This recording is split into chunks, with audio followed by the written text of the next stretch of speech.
básicamente, estos sistemas son sistemas en donde uno puede explorar el no equilibrio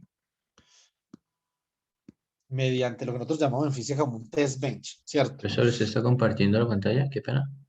Ay, gracias. Como cosa rara me olvidó. Entonces, estos sistemas, básicamente que son un test bench, esto es un electrodo metálico con un número macroscópicamente grande de partículas, etcétera, etcétera. Eso significa que tiene termodinámica. Este es otro electrodo, ¿cierto? Y resulta que nosotros vamos a modelar estos electrodos con unos hamiltonianos. Este es un electrodo HR, que es un hamiltoniano del electrodo derecho, y este es un hamiltoniano del electrodo izquierdo. Entonces, básicamente, ¿sobre qué versa el problema de transporte? El problema de transporte versa sobre analizar cuáles son las condiciones o las características del movimiento de carga eléctrica o de partículas a través de estos electrodos, de un electrodo del otro, a través de esta región central que yo voy a tener acá. Esta región central acá pueden ser muchas cosas. Pueden ser, por ejemplo, como está en el paper de Jalil, o que está leyendo Jalil en este momento, que es una región aislante, puede ser una molécula, ¿cierto? Puede ser, por ejemplo, inclusive puede ser otro metal, en el caso de que estos dos metales sean, por ejemplo, magnéticos, ¿cierto? Entonces, típicamente, nosotros escribimos este hamiltoniano, como esto obviamente es un material, ¿cierto? De alguna forma, usted, digamos que puede escribir ese hamiltoniano como por ejemplo la suma sobre I sobre J, ¿cierto? De un parámetro de Hopin menos TIJ, ¿cierto? Por CI sigma, también sumamos sobre el spin daga, CJ sigma, ¿cierto? Básicamente este Hamiltoniano, obviamente, aquí, entonces esto es menos TIJ asterisco por CJ sigma daga por CI sigma, ¿cierto? Básicamente, esto representa el modelo para un sólido en una dimensión. ¿Listo?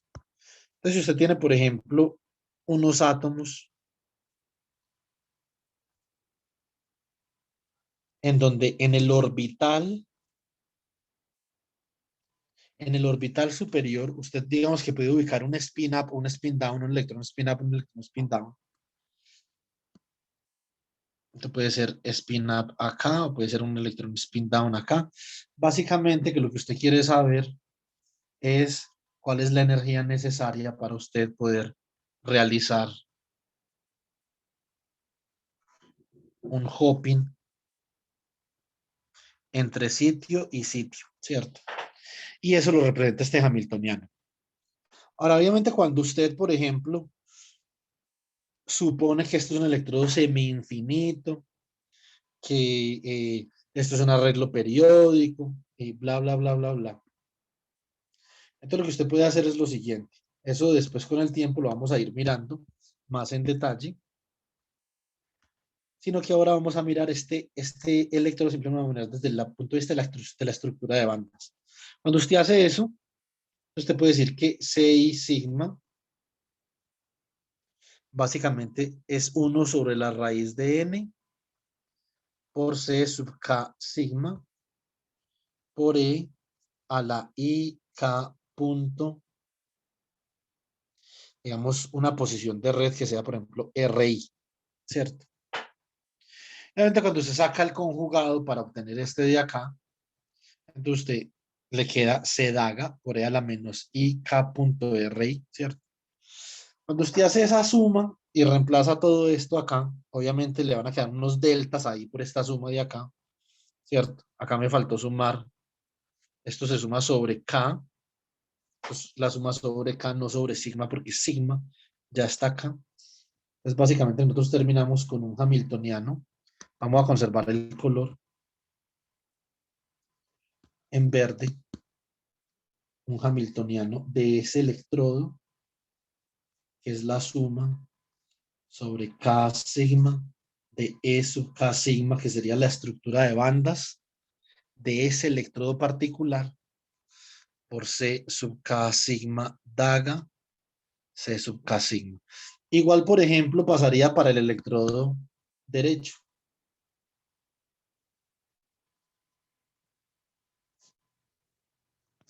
Cambiemos de índice, digamos que esto es Q sigma de E sub Q sigma, C sub Q sigma daga por C sub Q sigma.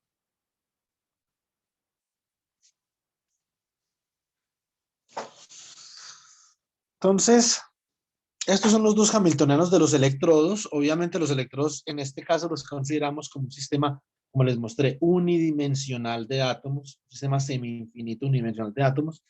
También puede ser bidimensional y vamos a llegar a la misma forma que tenemos acá. La única diferencia es que el espectro de energía cambia, o sea, la banda de energía, este valor de acá cambia.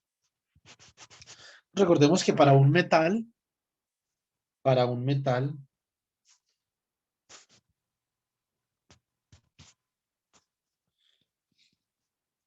E sub K sigma, un metal no magnético es igual a H barra al cuadrado por K al cuadrado sobre un semi, ¿cierto?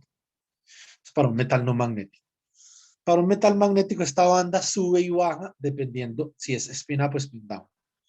Entonces, para un metal magnético,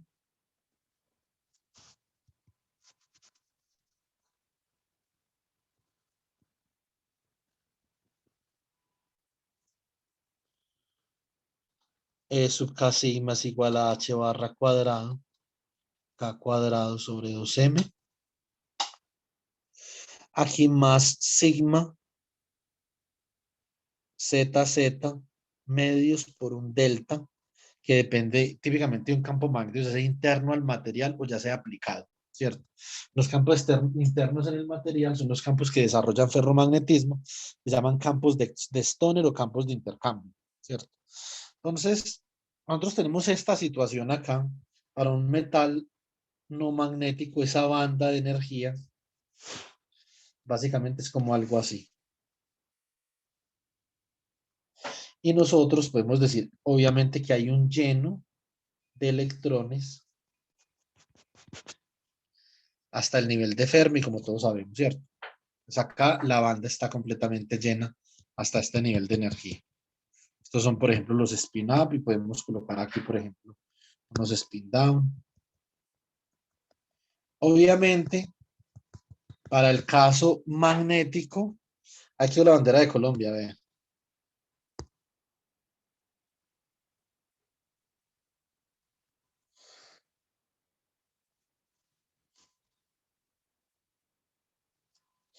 Para el caso magnético va a haber una banda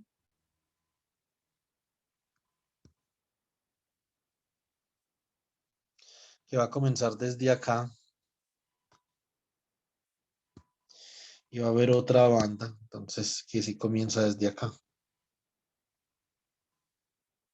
Ahora, si este es el nivel de Fermi, por ejemplo,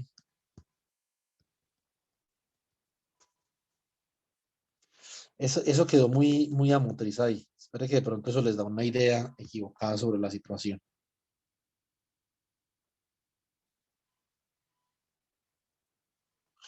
Esto es una mejor idea sobre esa situación. Hasta el nivel de Fermi, ¿qué es lo que pasa acá? Que acá hay más, digamos, si la banda de la izquierda es spin down, hay más spin down que spin up hasta el nivel de Fermi, ¿cierto? Precisamente por esta situación. Porque acá hay, digamos, un desplazamiento neto entre la banda spin up y spin down. Digamos que esta es la banda spin down. Hay más spin down que spin up.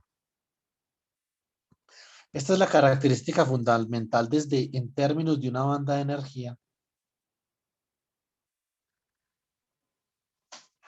de el problema del magnetismo.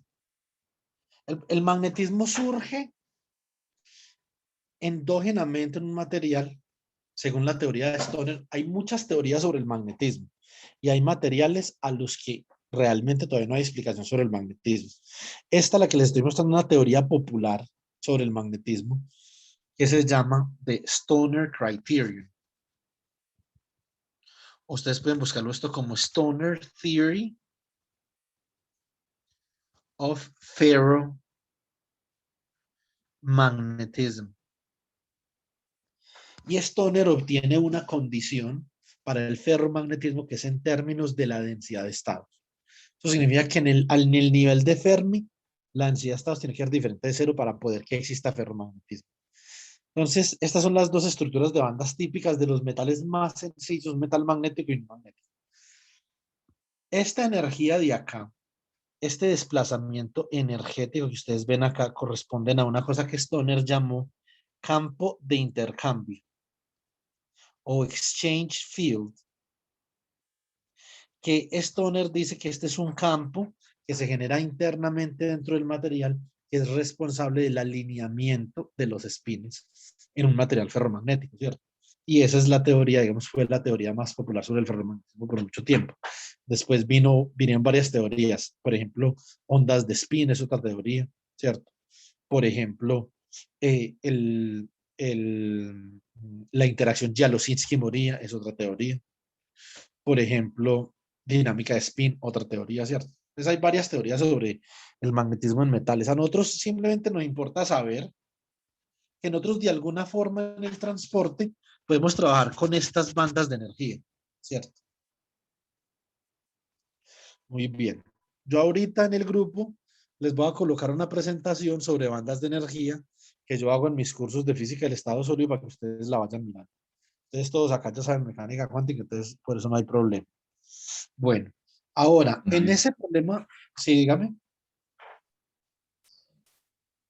el modelo de Stoner surge a partir del modelo de Hubbard en campo medio, ¿cierto? Exactamente. Sí, señor. Precis, como dirían los Ok, suecos. ok. Muy bien. Entonces ahora, ¿qué hacemos nosotros con el transporte? Bueno, primero, ¿qué es transporte? Transporte es estimar o evaluar el cambio de una propiedad entre un material. Eso es lo que es transporte. Entonces, ¿qué podemos hacer nosotros? Nosotros podemos pensar en que si nosotros tenemos este sistema de acá y ahí hay una región. Si hay transporte de carga, obviamente va a haber un cambio de carga eléctrica en un electrodo, ¿cierto? O un cambio de carga eléctrica en una región o un cambio de carga eléctrica en el electrodo, ¿cierto? De alguna forma, la carga se va a estar desplazando de un electrodo al otro. Supongamos que acá lo que nosotros tenemos es un sistema que tiene una estructura de niveles de energía. Estos todos son niveles de energía y a este Hamiltoniano acá lo va a llamar H. Lo va a llamar H sub 0, que es el Hamiltoniano del sistema. Listo. Entonces ese es el otro Hamiltoniano que interviene en este problema.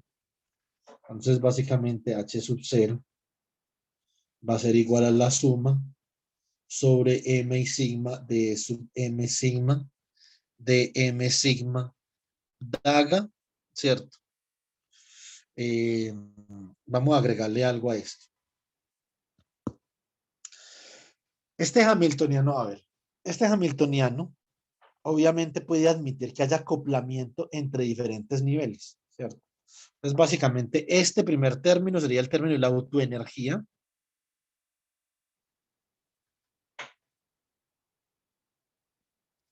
Y habría un término del acoplamiento entre niveles que sería Mn sigma gamma sub Mn de M sigma daga de N sigma. Ahora, en el paper al que yo voy a hacer referencia, ese término, digamos que no está incluido. Eso no cambia la física en nada, yo le voy a explicar por qué. Porque si usted no tiene ni vibraciones, ni interacciones electrón-electrón, esto es perfectamente diagonalizable. Y cuando usted diagonaliza esto, usted puede escribir, por ejemplo, esto como la suma sobre M y sigma de, por ejemplo, una E mayúscula, E M sigma, de M sigma daga de M sigma, ¿cierto? Donde ese EM sigma va a ser una función de EM sigma minúscula y de gamma MN sigma. Después de la definición, entonces, pueden ver eso muy fácil. Haz un ejemplo. Tengo este nivel acá. Un solo nivel. Este es el excited state. Tengo ground state. Hamiltoniano.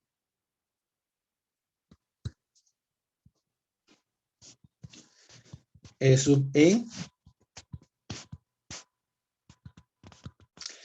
que multiplica el ket por el bra más E sub G que por el bra más un acoplamiento, que le gamma, por ejemplo, que es D por bra de G más gamma asterisco porque DG por bra de E. ¿Sí o no? Yo puedo escribir esto matricialmente bajo la representación de un sistema de isospin como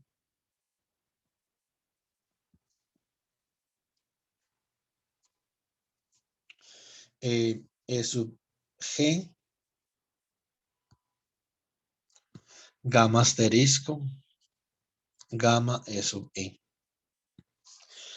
Determinante de HI menos lambda. Esto es el determinante de E sub G menos lambda, gamma asterisco, gamma E sub E menos lambda, ¿cierto? Esto es igual a E sub G menos lambda por E sub E menos lambda menos gamma al cuadrado, ¿cierto? Y esto es igual a 0. Bueno, muy bien. Entonces, ¿cómo queda esto? Esto también lo puedo escribir yo. Puedo sacar como factor común un menos uno de sus paréntesis. O sea que esto es como lambda menos EG, lambda menos E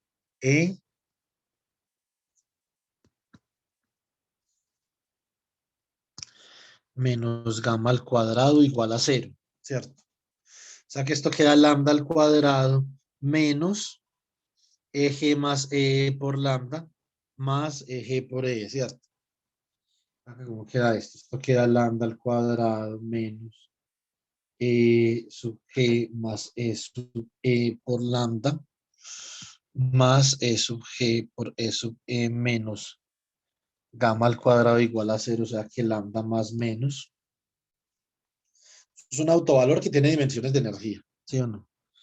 Esto queda como menos B sobre 2, o sea que queda simplemente E sub G más E sub E sobre 2, más o menos la raíz cuadrada de este chisme al cuadrado, dividido 2 por acá, o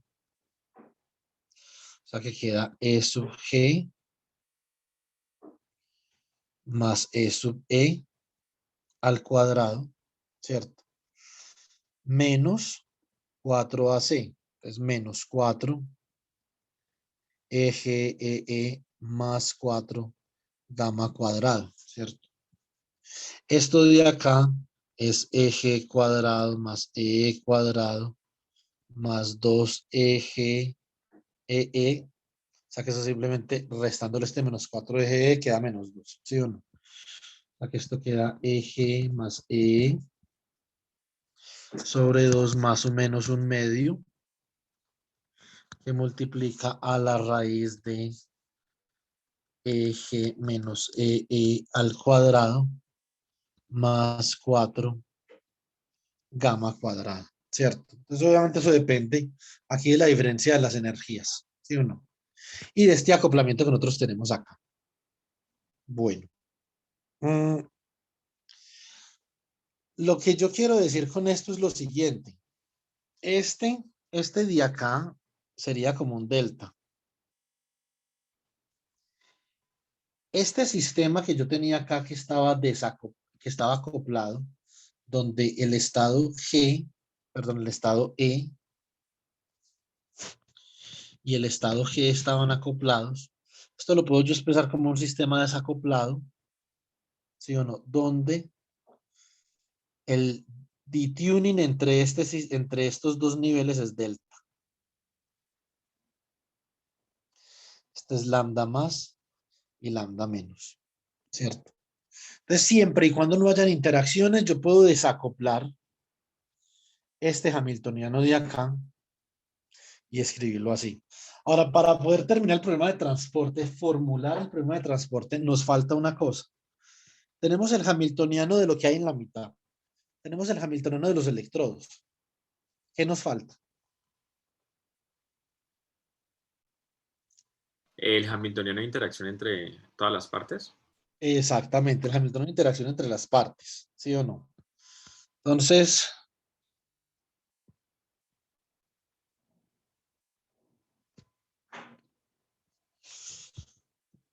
esto no es un hamiltoniano de interacción entre electrones, es entre las partes. ¿Listo?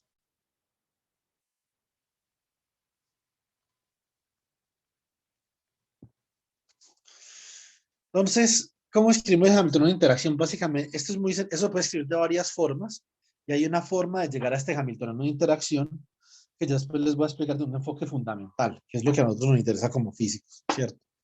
Un enfoque fundamental para llegar acá.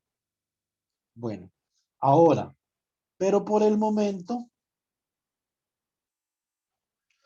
eh, mm, por el momento,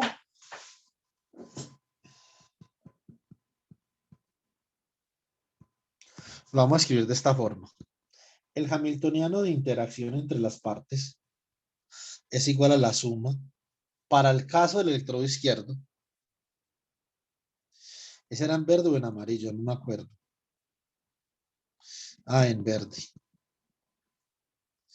K, M, sigma, ¿cierto? Entonces esto aquí esto es una amplitud de interacción, V sub K, M sigma.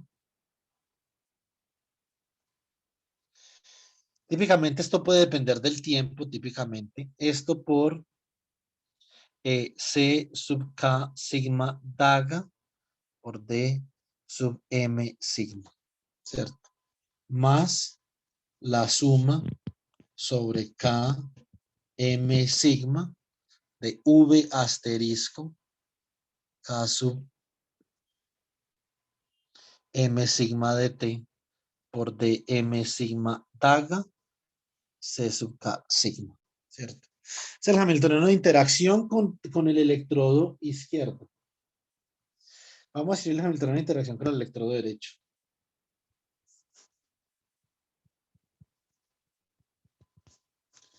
Esto es igual a la suma sobre QM sigma de un V sub Q M sigma de T por C sub Q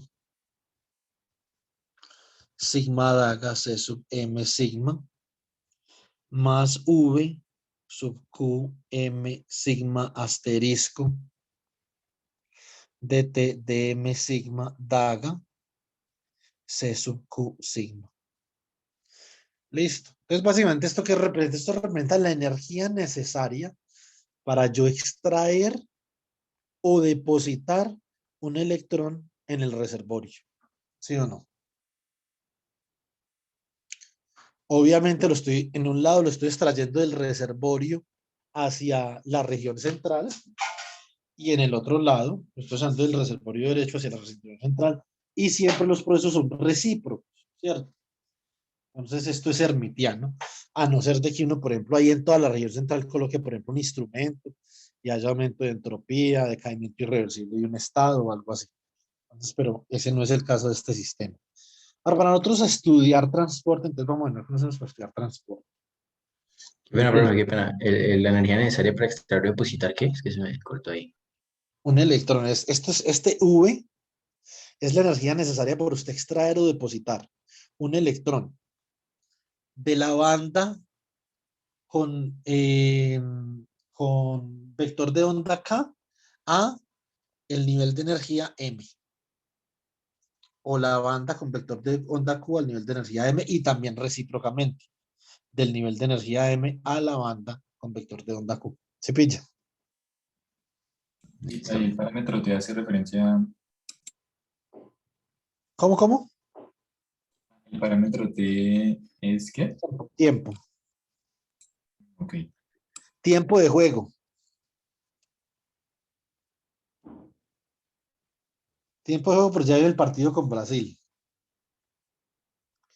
Ojalá no vayamos a perder porque me olvida todo el transporte que sé. Ahí sí quedan embalados. Le tienen que decir a Jalil que les dirija la tesis. Yo me Entonces, río de los chistes, ¿no? Pero me río con el micrófono apagado, pero yo sí me río. ese estuvo bueno, fue un chiste fino. Por lo menos me hizo reír. Claro que era un chiste para Jalil. Es que Jalil nunca entiende mis chistes. ¿Qué vamos a hacer ahí? Yo sí lo entiendo. Tiene que me río con el micrófono apagado. Listo. Entonces ahora tenemos ya el programa de transporte completamente específico en términos de Hamiltoniano. Una cosa que uno tiene que saber acá y de pronto Juan Camilo que tiene más experiencia en eso podría intentar en algún momento, digamos, trabajarlo. Y es que cuando usted comienza a agregarle componentes al problema de transporte, la, la versión hamiltoniana de la generación de traslaciones en el tiempo comienza a tener problemas. Por una razón, porque cuando usted comienza a agregar elementos o aspectos al problema del transporte. Entonces hay determinados gauges o calibraciones que comienzan a presentar problemas. Por ejemplo, cuando se tiene vibraciones acopladas con electrones de cierta forma, esto ya no es Lorentz invariant. ¿Sí o no? Y entonces, obviamente, ¿qué es lo mejor cuando una formulación hamiltoniana no es Lorentz invariant? ¿Qué hace uno? Uf, me corchaste. No, pues la transforma, ¿no? Para que sea Lorentz invariant.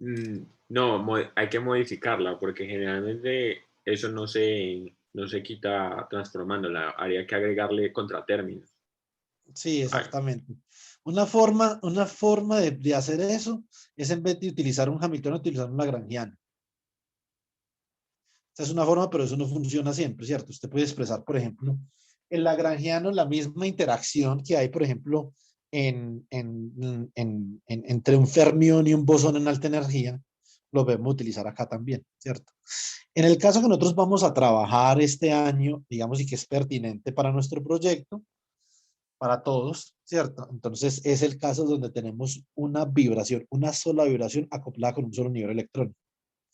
¿Qué pasaría, por ejemplo, si tiene más de una vibración acoplada con un nivel electrónico? Entonces digamos que hay, eh, mm, o con dos niveles electrónicos, ¿cierto? Entonces había una dificultad que muy posiblemente la pueda, digamos, solventar una formulación lagrangiana. Yo lo he hecho en algunos casos, pero pues no puedo garantizar que eso funcione para todos los casos, ¿cierto? Entonces, pero es posible que funcione así. Entonces, pero por el momento vamos a concentrar en la formulación hamiltoniana, ¿cierto? Si alguien, digamos, tiene mucho tiempo libre, entonces puede hacer lo otro. Y ahora, el problema de transporte. El problema de transporte básicamente versa en, vamos a hablar primero de partículas, ¿cierto? Entonces, ¿en qué versa el problema de transporte de partículas? El problema de transporte de partículas versa sobre analizar cómo cambian las partículas, el número de partículas, bajo, digamos, esa vista del hamiltoniano, ¿cierto? Entonces, el hamiltoniano es que determina cómo, de qué posibles formas las partículas pueden cambiar en el sistema.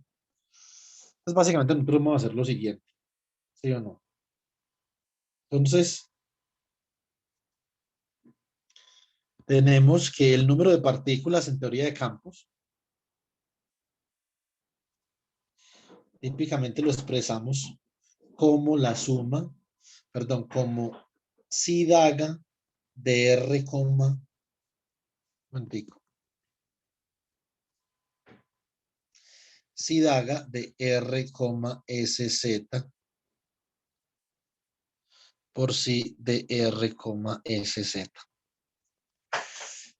En teoría de campos, el número de partículas lo expresamos en términos de estos dos operadores de campo y sumamos sobre los spins. Entonces, bueno, ahora esto es fundamental, ¿cierto? Ahora nosotros vamos a ir de lo fundamental a lo que tiene que ver más, que sea base dependiente, ¿cierto? Entonces, ahora Jalil, para el paper que usted está leyendo, entonces, a ver, es importante saber que cuando usted plantea las corrientes, usted plantea la corriente de carga en términos de esto, que eso es una de las cosas que analizan ahí con las eh, con la conductividad diferencial o la derivada de la conductividad diferencial, que es la segunda derivada del voltaje de la corriente con respecto al voltaje. ¿Sí? Bueno, usted ya pilló esas gráficas. Sí. Bueno, entonces, pero también analizan la corriente de spin porque estos son magnones. Y los magnones, digamos, son los responsables de la corriente de spin. ¿Cierto? Entonces, cuando tiene corrientes de spin, Jalil, lo importante no es, por ejemplo, sacar una traza del número de partículas, por ejemplo, sacar una traza del número de partículas multiplicado por sigma z. O sea, la corriente de spin básicamente es una corriente de magnetización. ¿Sí me explico? Se procede de esta misma forma, pero digamos que tiene que tener en cuenta ese sigma z, como usted ve ahí en las diferentes fórmulas. Entonces nosotros realmente no vamos a llegar allá, pero usted por extensión pues puede llegar allá facilito. ¿Qué vamos a hacer ahora? Entonces no, vamos a expandir ese operador de campo de esta forma. Esto es 1 sobre la raíz del volumen que multiplica a la suma sobre K sigma, ¿cierto? De E a la IK punto R, ¿cierto? Por una función de onda spin que es Chi sub sigma de SZ. Listo. Nosotros vamos a reemplazar esto acá. Entonces, ¿cómo nos queda esto? Esto nos va a quedar como el número de partículas, nos va a quedar como la suma sobre SZ por la suma sobre K sigma de ese operador de campo que nos da 1 sobre la raíz del volumen por E a la menos I K punto R, ¿cierto? Me faltó una cosa. ¿Qué me faltó? A ver, ¿quién es tan pillino? ¿Qué me faltó? Término conjugado. ¿Cuál? No, no. No, acá en esta definición del operador de campo. Mecánica cuántica 2 de Coquito.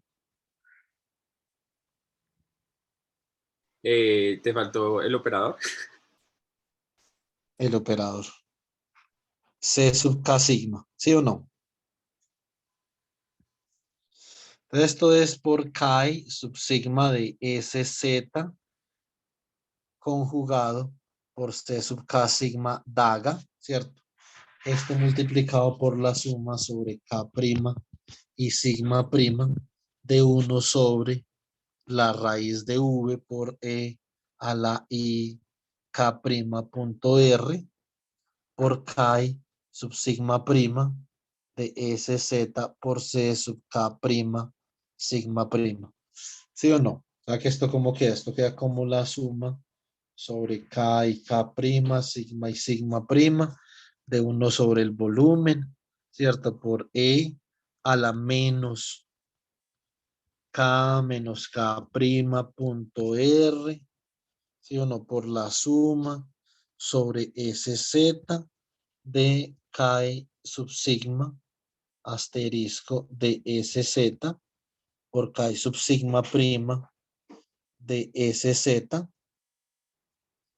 por C sub K sigma daga, C sub K prima sigma prima. ¿Vamos ahí bien o no? Sí. Entonces esto obviamente por ortonormalidad de las funciones de onda spin, esto simplemente es un delta de sigma sigma prima, ¿sí o no? Y ese delta de sigma sigma prima, entonces se va con uno de estos sigmas de acá, ¿cierto? Por lo tanto, n queda como la suma sobre k prima y sigma de 1 sobre la raíz, perdón, hayamos quitado sigma prima, ¿sí o no? Entonces, esto queda 1 sobre la raíz de v, ¿cierto? De a la menos i, a k menos k prima, ¿cierto? Punto r, ¿sí o no? Ay, Dios mío bendito. Chicos, lo siento, se me olvidó una cosa fundamental. No sé en qué estoy pensando, pero bueno, siempre me olvidan cosas. Igual, ya vamos para allá. Por C, Juan Camilo, ¿qué le faltó? No, no, estaba viendo que la B está mal, pero ¿de qué te faltó? No sé. Bueno, entonces una cosa esencial en teoría de campos, ya les voy a mostrar. Entonces, esto es un número de algo, obviamente no puede depender de R. Entonces, ¿qué faltó? Pero aprovecho y la B. ¿Sí o no?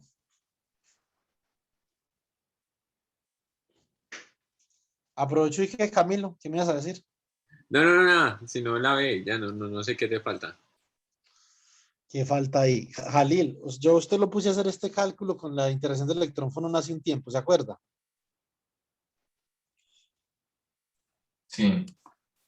Del libro del condenado chino. Ujú. Eso es un número Ah, de partículas. Un número de partículas no puede depender de ninguno de los grados de libertad de los electrones. Simplemente el número de partículas. O sea, ¿qué nos falta ahí? sí, ahí se lleva esa exponencial Sí, pero la que queda exponencial, la suma sobre los... querido mío. Y eso es culpa mía porque a mí se me olvidó integrar con respecto a E3R. Ok, Ah, sí, sí. entonces es un delta. Exactamente. Esta vaina acá, si nosotros incluimos obviamente el volumen, recuerda que tiene que ir el volumen incluido, 1 sobre V por la integral de E a la menos I K menos K prima punto R por D3R. Esto es igual a un delta de K menos K prima. ¿Sí o no? Cuando yo implemento ese delta ahí, básicamente que el número de partículas me queda como la suma sobre K y sigma de C sub K sigma daga por C sub K sigma. ¿Sí o no, chicos? Sí, Sí. Muy bien. Entonces, con esta cantidad de acá es con la que vamos a hacer transporte. ¿De qué versa el problema de transporte? Bueno, el problema de transporte versa en que nosotros vamos a analizar cómo es que va a cambiar el número de partículas en alguno de los dos electrodos, ¿cierto? Es el problema de transporte. ¿Qué pasa cuando nosotros, por ejemplo, Juan Camilo, en el problema suyo que usted tiene de transporte de calor, qué es lo que usted tiene que hacer? Entonces, usted tiene que analizar cómo cambia con el tiempo la energía interna de alguno de los dos electrodos. Entonces, lo que yo voy a hacer ahora con el número de partículas es análogo con el hamiltoniano para el caso de calor. ¿Sí pilla? ok. Entonces, bueno, muy bien. Ya viene, ya vamos a entrar a lo interesante, chicos. Entonces, por favor, no se aburran todavía.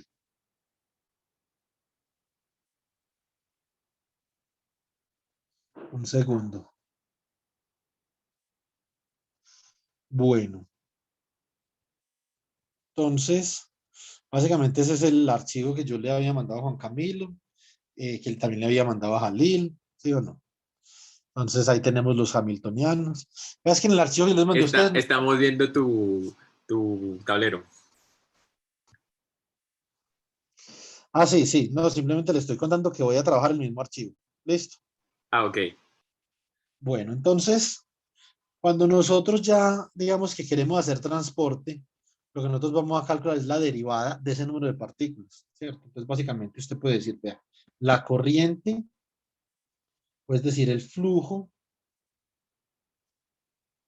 el operador de flujo de partículas es básicamente igual a la derivada del operador del número de partículas, ¿cierto? Ahora, ¿qué sucede si usted, por ejemplo, quisiera calcular el flujo de electrones, ¿cierto? Es decir, partículas con carga. Entonces, básicamente, esto queda como menos E por la derivada del operador del número de partículas con respecto al tiempo. Como yo les había explicado a ustedes en otra ocasión, pero no creo que ese día estaba Juan Camilo, y la corriente o el flujo en la escala cuántica es aleatorio. O sea, esto no es una función determinística, es aleatorio. Por lo tanto, lo que nosotros vamos a hacer, sobre todo con Juan Camilo en este año, es que vamos a trabajar tanto el valor medio de este operador como las fluctuaciones del operador, ambas. Juan Camilo, tú ya viste mecánica estadística en la maestría, Sí, con el profesor Hernán. con Hernán. Sí, Mecánica estadística. sí. Ah, ya. Seguimos el Cardar. El segundo libro del Cardar, el Eh, Mecánica estadística de campos. no, ese no. El primero. El primero. O sea que tú no has trabajado con campo en mecánica estadística. No, lo máximo que hizo Hernán fue alguna vez, creo que es la función canónica que se puede escribir como una integral de camino, pero la verdad no tengo eso muy fresco, o sea, totalmente nuevo. Ok, no importa. Simplemente estaba preguntando. Listo. Después hablamos de ese tema. Sí, la función de partición gran canónica, bueno, cualquiera de hecho, desde que no sea la microcanónica, se puede escribir como una integral de camino sobre unos estados coherentes, que son los estados que minimizan la acción de E a la menos S, que es un funcional de estos dos, dividido H barra, ¿cierto? Jalil en esto ya tiene mucho recorrido, de pronto alguna vez nos puede hacer una exposición. Entonces, y esto típicamente se expresa en términos de una integral de 0 a h barra beta de psi asterisco de tau, donde esta es una variable de Grassmann, ¿cierto? Aquí hay una variable de Grassmann por menos una función de Green de t menos de tau menos tau prima por esta otra variable de Grassmann. Acá obviamente tiene que integrar dos veces sobre h barra beta. Entonces, esta función de Green ahí tiene un delta de tau menos tau primo, ¿cierto? Entonces, típicamente obviamente este es un ejemplo sencillo, pero típicamente se pueden expresar. Jalil, nosotros tenemos esto grabado en el canal de YouTube, esta clase, ¿o no? No sé, creo que no. ¿Tienen Creo canal que, de YouTube? Profe, eso ¿cómo? es, qué pena. Sí, ¿Tienen Eso es, canal? A ver, no, tú primero. hágale usted. Que si tienen canal de YouTube. sí, ahí están todos mis cursos lastimosamente, Ah, ok. para pesar de la comunidad internacional. Se llama Juan David Jaramillo. Búscalo así, ¿te parece? Ok. Sí, exactamente. Entonces, yo he hecho algunas cosas con Jalil sobre la integral de camino. Qué pena, profe, la preguntita que le iba a hacer. ¿Es la integral de caminos en sí o era otro contexto? ¿Función de partición para qué o qué? Sí, es que vea, usted está leyéndolo la integral de camino, ¿sí o no? Sí, es igualito, hasta que escribió la acción en términos de la variable de Grassmann. Bueno, esa integral de camino que usted está trabajando es una integral de camino. Usted siempre tiene que preguntar el espacio en el que usted está analizando la transición. Por eso son las integrales de camino, para analizar transiciones. El espacio en el que usted está analizando la transición, como usted pudo ver bien ahí, es un espacio XP, porque usted, digamos que integra sucesivamente, digamos, introduce esta resolución de la identidad sucesivamente, ¿sí o no? Usted también, por ejemplo, podría introducir esta resolución de la identidad sucesivamente con respecto al momento.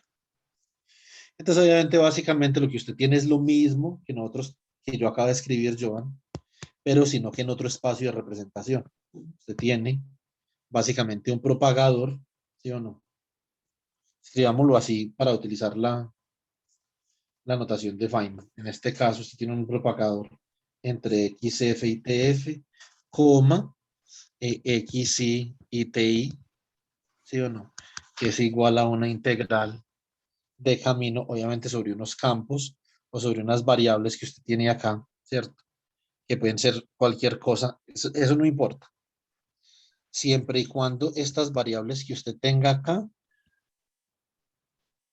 minimicen esta acción que usted tiene acá, ¿sí o no? Bueno, realmente en el caso que usted tiene esto es I sobre H barra, ¿cierto? Porque es en el momento y en la posición. Y esta acción está definida en términos de integrales sobre entre XY y XF y entre TI y TF. O sea, llegó esa parte, Joan, ¿sí o no? Sí, sí, en la nota no, en la parte de eso, por ahí, pero pues por ahí voy, sí. Entonces, ¿cuál es la diferencia de este chisme con eso, con este otro que yo acabo de escribir ahorita? El espacio de representación.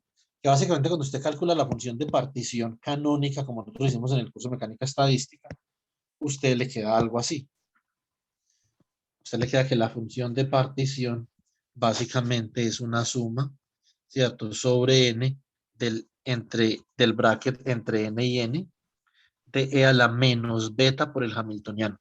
Si usted compara esto con el propagador de Feynman, Joan, usted básicamente se puede dar cuenta que el propagador de Feynman, que no es otra cosa que el bracket entre XF y TF y XY y TI de e a la eh, I sobre H barra por el hamiltoniano por el tiempo, estas dos cosas son análogas, ¿cierto? Por lo tanto, la función de partición se puede escribir como una integral de Feynman siempre y cuando XF sea igual a XY. O sea que usted tenga un espacio cíclico de representación. O sea que este es igual a este, ¿cierto? O sea que usted viene de X, usted parte de XY y va hasta XF, pero estos dos son iguales. Es una representación cíclica, ¿cierto? En ese caso, y cuando obviamente T sea igual a quién, si T, como tiene usted aquí, es igual a menos I, H barra por beta, que es un tiempo imaginario, entonces usted tiene la representación en path integral para la función de partición. ¿Sí me explico? Listo, profe. Igual usted va a hacer un cálculo, digamos, bastante interesante con eso, entonces después va a tener la oportunidad de aprender.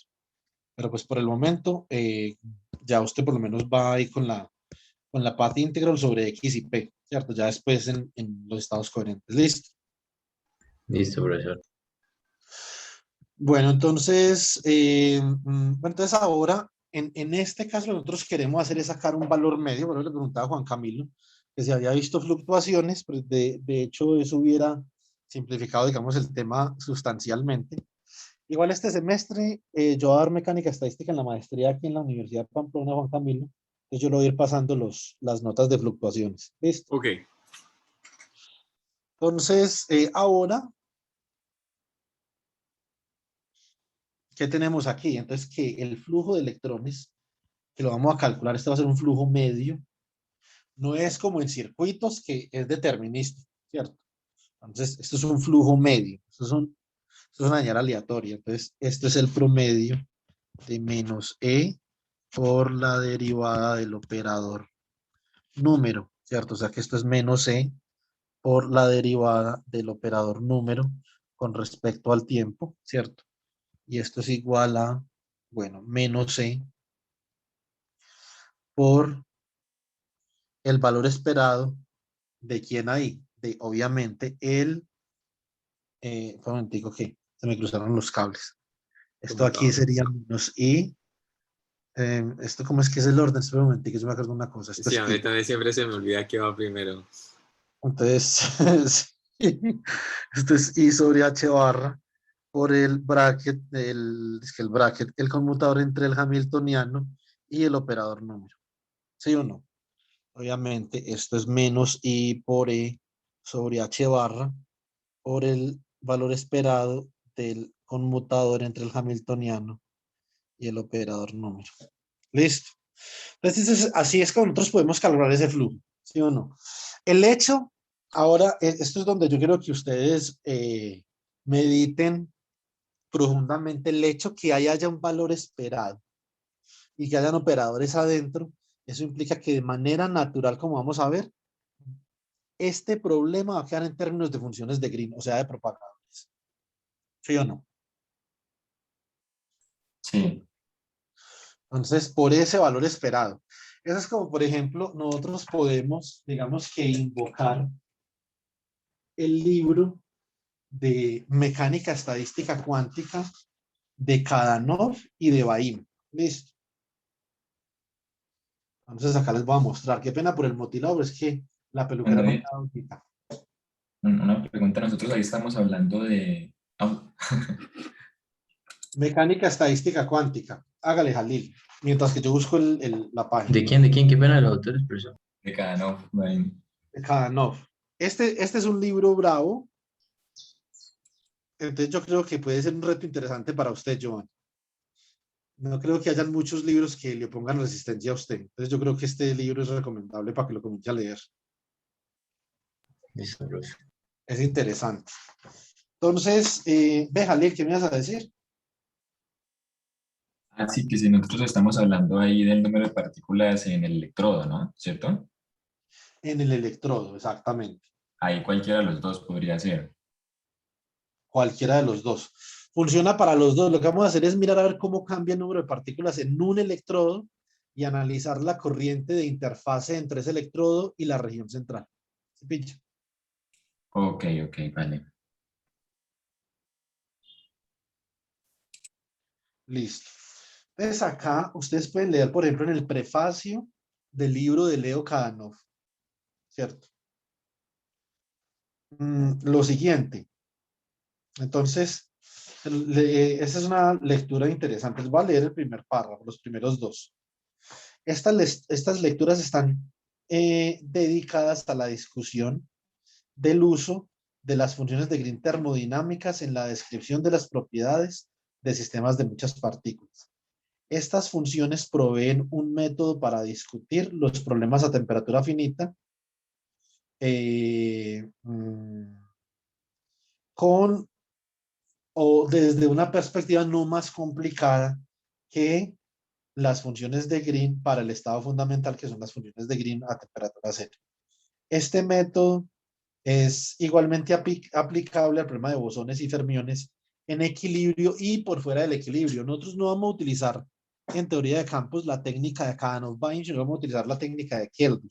Esta es una técnica muy buena, pues yo no la conozco tan en detalle como para decir que les voy a sacar un paper en eso, ¿cierto? Entonces, listo. Entonces los primeros capítulos están dedicados a las funciones de Green en el equilibrio en relación al trabajo de Martin y de Schwinger. Schwinger es la persona que propuso, ahorita ya les voy a explicar eso, propuso el contorno bilateral para trabajar teoría de campos por fuera del equilibrio, ¿cierto? Entonces, usamos el ensamble gran canónico de la mecánica estadística para definir las funciones de Green termodinámicas. Me imagino que a eso se refería Hernán, ¿sí o no? Aunque usted también lo puede hacer en el caso canónico, ¿cierto? En el caso canónico también. Bueno.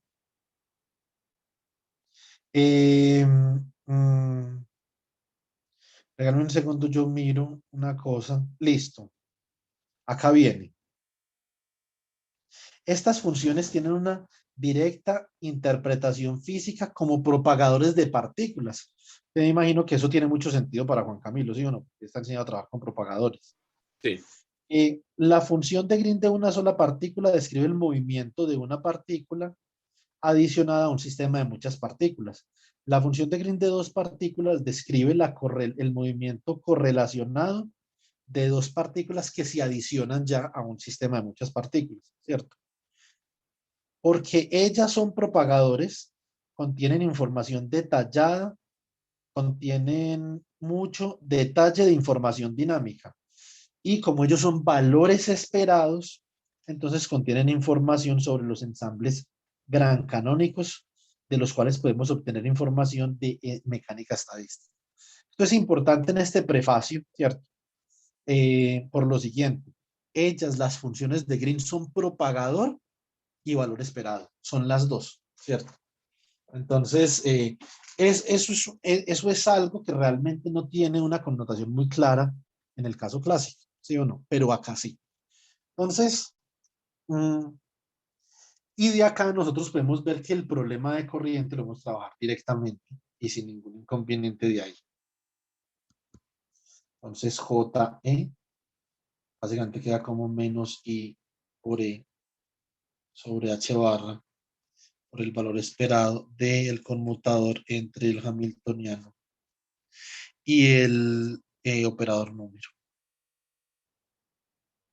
Entonces, básicamente, como nosotros ya tenemos el operador número en la misma base que el hamiltoniano, entonces podemos a partir de acá obtener menos I sobre menos I por E sobre H barra, ¿cierto? Que multiplica a el valor esperado del hamiltoniano con la suma, utilicemos otra variable acá, por ejemplo, tenemos P. P sigma de sub P sigma, C sub P sigma daga por C sub P sigma. Entonces acá digamos que comienza el cálculo. Bueno, entonces, ¿qué podemos hacer acá? Simplemente nosotros vamos a anotar una cosa. Ustedes pueden ver que el operador número conmuta tanto con un electrodo como con el otro. ¿Estamos de acuerdo? Sí. Usted puede ver eso de varias formas, como las formas que usted quiera. Yo le sugiero que lo vea, por ejemplo, como que el operador número es una cantidad conservada en el espacio de Hilbert correspondiente a cada electrodo. ¿Estamos de acuerdo? David, creo que ahí queda solo la suma sobre los C, ¿no? Sin ¿Cómo, la E. cómo? Ahí queda solo la suma sobre los C, sin la E. Sí, Sin tienes la... razón.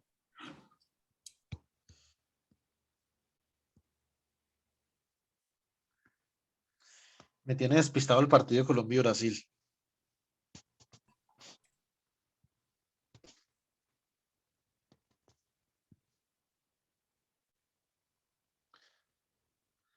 Así queda bien, ¿sí o no? Sí. Bueno, muy bien, gracias, Juan Camilo. Entonces, bueno, ustedes pueden ver esto No, no como fui yo, no que... fui yo, no fui yo. ¿Cómo, cómo? Que no fui yo el del apunte. Ah, ¿quién fue? Yo, Fue Jalil. Jalil. Sí. Ah, ya. Es que Jalil me había prometido que no me había vuelto a regañar, no me iba a volver a regañar. Entonces, pero pensé que era usted. Los regaños de Jalil, ¿sí o no, Jalil? Oh, Mentiras, por molestar. Bueno, entonces, pero gracias, Jalil. Entonces yo como les sugiero que ustedes vean esto. Vea, ustedes deben de ver que el conmutador, recuerden que el hamiltoniano es el hamiltoniano para el electrodo izquierdo más el hamiltoniano para el electrodo derecho, más el hamiltoniano del sistema, más el hamiltoniano de interacción, ¿cierto? Que obviamente tiene dos componentes, tiene la componente izquierda y derecha con el operador número. Lo que yo les sugiero, o más bien, esto da simplemente el conmutador entre el hamiltoniano de interacción y el operador número. ¿Cómo les sugiero yo que miren eso? Como para que no vayan a hacer el cálculo desde cero y ver que eso da cero. Simplemente que ese operador número es una cantidad conservada en el espacio de Hilbert para el electrodo izquierdo y para el electrodo derecho. ¿Sí o no?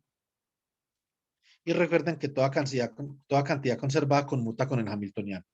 A, B. Y el espacio de Hilbert para H0 es un espacio de Hilbert independiente del espacio de Hilbert para el operador número tanto si es del izquierdo, del electrodo izquierdo, como si es del electrodo derecho. ¿Estamos de acuerdo o no? Sí, Repite el último punto, qué pena, profesor. El último punto. Que este espacio de Hilbert acá, este es un operador que está ya sea en el espacio de Hilbert, de HR o de HL, en alguno de los dos. Por lo tanto, conmuta con el espacio de Hilbert de H0. Listo. H0 es otro espacio. Entonces, y conmuta con los espacios de Hilbert de HL y HR por una cantidad conservada en ambos espacios. Entonces, ahora, una cosa importante de este tipo de trabajos es que obviamente no estamos hablando de hardcore group theory todavía, pero la teoría de grupos, realmente, la teoría de grupos realmente tiene mucho que aportar a simplificar estos problemas, muchísimo. Sin teoría de grupos, este tipo de problemas sería prácticamente que imposible solucionarlos. Entonces, ahí vamos a ir mirando. Por el momento simplemente estamos mirando simetría, ¿cierto? Variables conservadas, etcétera, etcétera, pero ya después, digamos, esto va a tener una estructura que nos va a permitir hacer más simplificaciones basándonos en el grupo de simetría, que tengan los operadores, ¿cierto? Etcétera, etcétera. Bueno, entonces, acá, ¿qué es lo que nosotros tenemos? Cuando nosotros vamos a calcular ese conmutador, entonces ya sabemos que tenemos el conmutador entre H interactuante, ¿sí o no? Y el operador número. Pues ya sabemos que esto es básicamente el H interactuante. Vamos a coger un solo electrodo. Entonces un K que represente ambos electrodos o un Q que represente ambos electrodos. Entonces la suma sobre K, sigma y M, ¿cierto? De B sub K, sigma, M. Lo voy a dejar sin el tiempo por el momento. C sub K, sigma, daga de M, sigma, más V, asterisco, K, sigma, M, de M, sigma, daga, C sub K, sigma, con la suma sobre P y sigma de C sub P, sigma, daga, C sub P, sigma. Entonces esto lo podemos sacar de ahí. Entonces, ¿cómo nos queda? Nos sacamos las sumas, sacamos estas dos sumitas de acá. Esto nos queda con la suma. Esto tiene que ser prima. Es la suma sobre P, sobre K, sobre sigma, sigma, prima y M. Sacamos la constante. Entonces, esto es B sub K, sigma, M por el conmutador entre C sub K, sigma, daga, de M, sigma y C sub P, sigma, daga. C sub P sigma, ¿cierto? Más la suma sobre P, K, sigma, sigma, prima, M, de V sub K, sigma, M, asterisco, por el conmutador entre DM, sigma, daga, C sub K, sigma, CP, sigma, daga, CP, sigma. ¿Sí o no? ¿Alguna objeción por ahí? Sí, bien. Bueno, muy bien. Eh, mm, acá, básicamente, que tenemos esto. Nosotros en el primer conmutador, vamos a mirar a ver quién contribuye acá. Entonces, ustedes saben que esto es un conmutador de 4 posiciones para fermiones, ¿cierto? Entonces, a ver, la única contribución de acá sería A con D. Si esto fuera A con D, ¿cierto? Entonces, ¿cómo quedaría? Quedaría A con D, quedaría con este por delante que es C, quedaría C anticonmutador entre A y D por B, ¿cierto? Si esto fuera A, si esto fuera B, C y D con un signo menos, o sea que esto acá quedaría menos, ¿cierto? Menos A, que es C, coloquémoslo más acá para que después podamos escribir la suma. Ya menos B, que sería D, espera un momentico, una cosa. No, no sería menos B, sería menos C. O sea que sería menos C sub P sigma daga por el anticonmutador entre C sub K sigma daga y C sub P sigma prima, que yo con las primas, por B, que es DM sigma, ¿cierto? Y esto obviamente sumado sobre P, K, sigma, sigma prima M. Acá, obviamente, bueno, dejemos esta vaina así un momentico, esto es por B sub K sigma M. A ver si me cabía acá. Venga, yo miro en mi tablero acá en el computador. A ver si esto me va a caber. Ve, Juan David, te puedo hacer una pregunta antes de que continuemos. Señor. ¿Por qué, o sea, qué condición nos obliga a que los dos coeficientes de acople entre pues la mitad y los electrodos sean conjugados completos uno del otro? Pues pueden haber varias condiciones, ¿cierto? Porque lo que pasa es que acá, en este caso, lo que yo no estoy diciendo es cuál es el mecanismo mediante el cual se está acoplando la región central, ¿cierto? Con, eh, con el electrodo. Por ejemplo, puede haber una fase, ¿sí o no? Eso es una cosa. Le voy a colocar un ejemplo. Supongamos que usted tiene un electrodo y usted tiene esta región central acá, ¿sí o no? Entonces, vamos a suponer que acá este acoplamiento, que es una cosa importante, siempre puede ser otro sistema. Por ejemplo, este acoplamiento puede ser una molécula, ¿sí o no? Y en esta molécula puede haber una capacidad para una interferencia. Entonces, por lo tanto, este SB de acá simplemente puede ser la magnitud de B por la fase de esa interferometría, E a la I teta, ¿sí o no? Por lo tanto, B asterisco es igual a la magnitud de B por E a la menos I teta. Este, por ejemplo, es un caso muy común, ¿sí o no? Cuando haga una interferencia electrónica y que eso da origen a una fase, ¿cierto? Que se imprime sobre ese B. Eso lo vamos a ver. No sé si hoy, pero yo le voy a explicar eso a usted de manera muy importante, porque cuando uno tiene superconductividad, eso pasa mucho. Lo que se llaman los factores de coherencia. ¿Sí, Ok, pilla? sí, sí, pillo. Entonces, hay otras cosas. Otra forma de acoplar es mediante un campo electromagnético y eso también produce una fase. Hay varias cositas ahí, pero pues usted lo puede tomar como real si usted quiere. En este caso no hay problema. Mentiras, no, si hay problema. Al final sí hay problema. Hasta el momento no. Entonces acá, ¿qué tenemos más? Vamos a ver si esto cabe acá. V, K, sigma, M asterisco.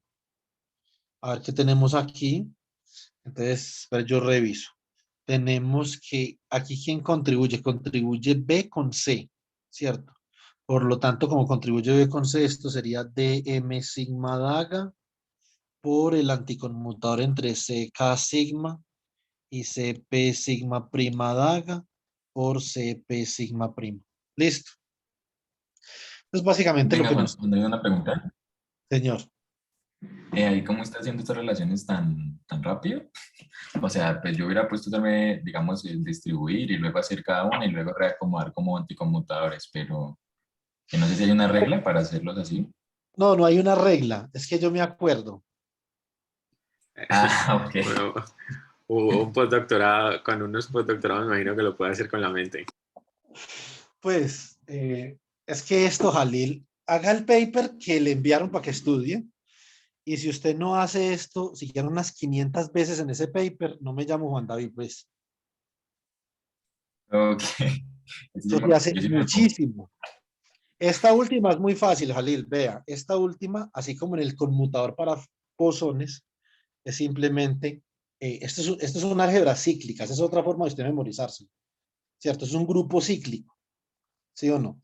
Se llaman álgebras cerradas grupales. Usted lo puede encontrar así, lo puede encontrar como ring álgebras.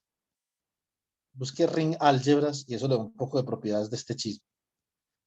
Entonces, usted, por ejemplo, como esto es un ring, ¿sí o no? Entonces, tiene que mirar una vez usted comienza, digamos, a permutar estos operadores. Entonces, el primer término, Jalil, es, si este es A, este es B, C, D, ¿sí o no? Entonces, el primer término es A, anticonmutador entre B y C por D, ¿sí o no? Ahora usted coja, y usted lo que tiene que hacer es que usted tiene que intercambiar de posición todos los cuatro operadores de manera cíclica, ¿cierto? Entonces lo que pasa es que le van a quedar unas permutaciones anticíclicas como la primera y esa coge un signo menos. ¿Sí me explico? Ok, sí, sí, lo veo. Entonces, y ahí es más o menos donde uno Pero igual, pues, yo la primera vez, Jonás me dijo, coja y haga, copie eso en una hoja y pégalo del espejo. Y yo hice tal cual. Lo copié en una hojita y lo pegué del espejo. ¿Sí o no? Y está obviamente la otra forma de hacerlo con 3 operadores, ¿cierto? Pero pues yo no lo recomendaría. Es mejor hacerlo con 4 de una vez como para uno. Ya, ¿sí o no? Ir hacia el ruedo. Saber que son 4 operadores y ya. Bueno, entonces acá, cuando nosotros tenemos estas relaciones de anticonmutación, pues vamos a escribir esto más bien en el otro lado, para que nos quede, digamos, un poquito más decente. Eh, entonces esto es el conmutador entre el hamiltoniano de interacción y el operador número. Esto es básicamente la suma sobre P, K, sigma, sigma prima y M de menos V sub K sigma M. Este anticonmutador de acá es un delta de sigma, sigma prima y Kp, ¿sí o no? O sea, esto es un delta de sigma, sigma prima y un delta de K por P. Esto obviamente son, acá como salen estas relaciones, son reglas de selección. Después ustedes van a ver que hay otras reglas de selección importantes que salen de este proceso de conmutación, ¿cierto? Entonces, ¿y acá por quién? Por Cp sigma daga y dm sigma. Cp sigma daga y dm sigma. Tiene sentido que haya un híbrido en este conmutador, porque ese híbrido es el que produce corriente, ¿cierto? Pues ahora más la suma sobre P, K, sigma, sigma prima y M de V sub K sigma M asterisco por, entonces, ¿qué queda acá? Esto es un delta de Kp, delta sigma, sigma prima, pero dm sigma daga de P sigma, ¿cierto? Entonces, un delta sigma, sigma prima, delta Kp de M sigma daga C sub P sigma, ¿cierto? Si implementamos los deltas, entonces esto queda la suma sobre K, sobre sigma y sobre M de V sub K sigma M por C sub P sigma daga de M sigma, perdón, la K.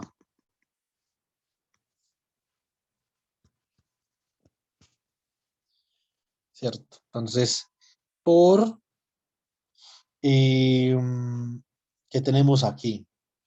Tenemos un dm sigma más, esto es un menos,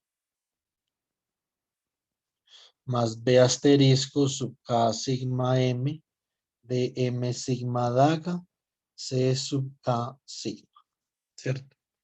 Obviamente esto no es lo mismo que el hamiltoniano de interacción, tiene un signo menos, ¿sí o no? Entonces no es lo mismo. Entonces ahora nosotros queremos calcular, ya vamos a llegar a la función de Green, ¿cierto?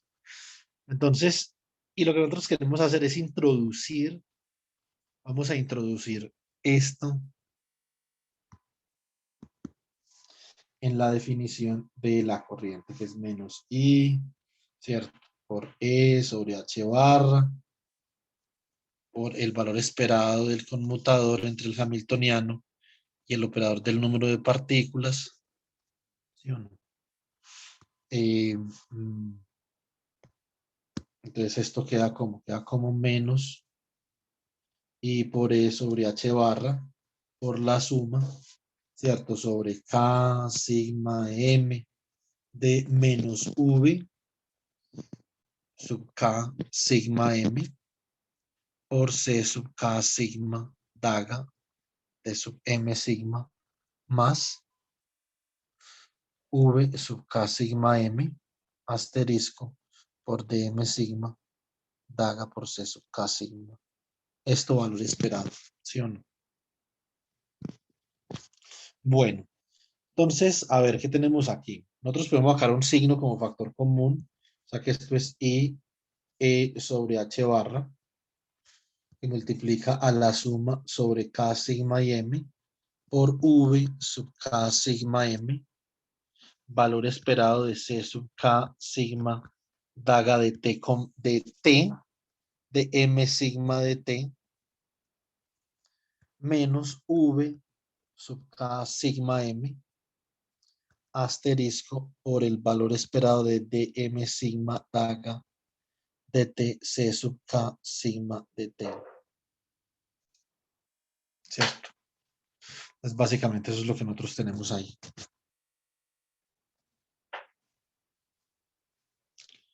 Bueno, muy bien.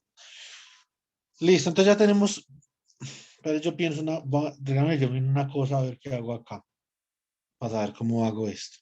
Tengo un I sobre H barra ahí, ese I sobre H barra lo podría pasar. Listo, vamos a hacer una cosa. Este I sobre H barra que tengo acá,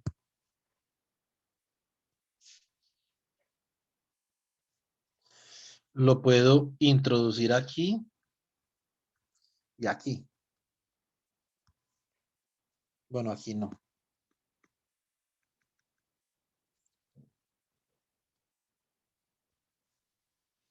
Y aquí, ¿cierto? Entonces, eso que yo tengo ahí en este momento es un objeto que pertenece al conjunto de funciones de Green por fuera del equilibrio. Ese paper que usted tiene, Jalil, está lleno de eso. Tiene G lesser y G greater en todo lado. O sea que es un trabajo realmente, netamente por fuera del equilibrio, ¿sí o no? Sí. Entonces, nosotros tenemos que aprender a manipular, digamos, esas funciones de Green de alguna forma por fuera del equilibrio, ¿cierto? Entonces, ¿qué vamos a hacer? Vamos a hacer lo siguiente. Vamos a anotar, vamos a crear ese conjunto. Bueno, entonces, esto se los voy a explicar después. Keldysh, el evolución, digamos, de la lógica de teoría de campos. Hay una lógica que es la lógica de Feynman, en donde usted tiene un contorno que va entre menos infinito y más infinito. Y hay, digamos que eventos, creaciones de partículas, destrucciones de partículas, ¿cierto? Absorciones o emisiones de excitaciones tipo bosón. Pero pueden haber varias cosas. Y digamos que esos eventos en este caso pasan en el tiempo t y en el tiempo t'. Usted lo único que tiene que hacer acá es preguntarse si t' está antes o después de t. Ahí, por ejemplo, t' está después de t. Pero usted no sabe eso. Entonces, en este caso, las funciones de Green en el contorno de Feynman se escriben como, por ejemplo, para estos eventos acá se escriben como g de t, t' igual a menos i sobre h barra por el valor esperado del producto ordenado en el tiempo, porque hay que saber quién ocurre primero, ¿cierto? Entre psi de t, por ejemplo, y phi de t'. Simplemente son dos procesos que ocurren en el contorno de Feynman. Ese operador ordenamiento en el tiempo ordena de menos infinito a más infinito, ¿cierto? Después, obviamente, esto es para analizar el estado fundamental de nuestro sistema, etcétera, etcétera. Entonces, por aquí aparece lo siguiente, aparece Matsubara. Entonces, Matsubara es un poquito más sencillo, ¿cierto? Simplemente usted va desde menos h barra beta hasta 0 y hasta h barra beta. Este es un contorno periódico, más sin embargo aquí el parámetro de evolución es tau, que es un tiempo imaginario. Después vienen los contornos por fuera del equilibrio. Coloquémosle esto acá, Keldysh.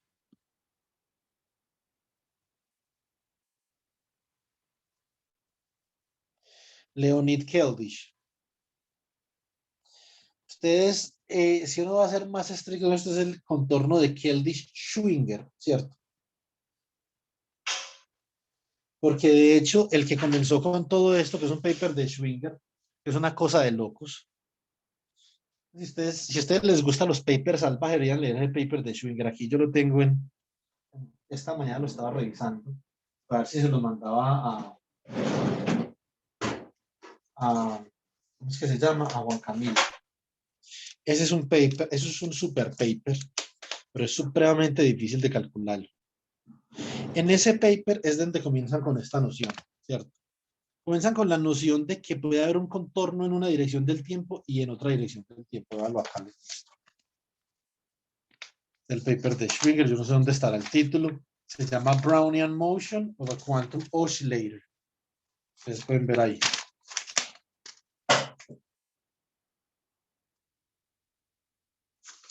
Es un paper bastante interesante. En este paper, entonces, fue donde se comenzó, digamos, con esa lógica de que para los problemas por fuera del equilibrio, deberíamos de definir un contorno que va desde menos infinito hasta más infinito y otro contorno que va desde más infinito hasta menos infinito.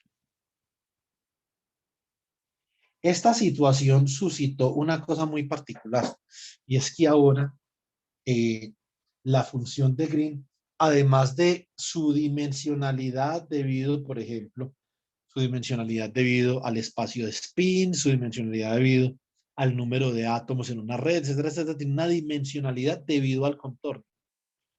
Entonces, la función de Green, además del espacio de los átomos en el material y el espacio de spin, que si es spin un medio, es un espacio 2×2, tiene otro espacio 2×2 porque esto es una matriz. La función de Green en este contorno es una matriz. Supongamos que usted tiene unos eventos que pueden pasar acá en un tiempo t sub más, ¿cierto? Usted tiene, por ejemplo, acá también un tiempo t' sub más. Más significa que pasa en el contorno progresivo, en un contorno que va de menos infinito a más infinito. Pero también tiene la posibilidad de que pasen eventos.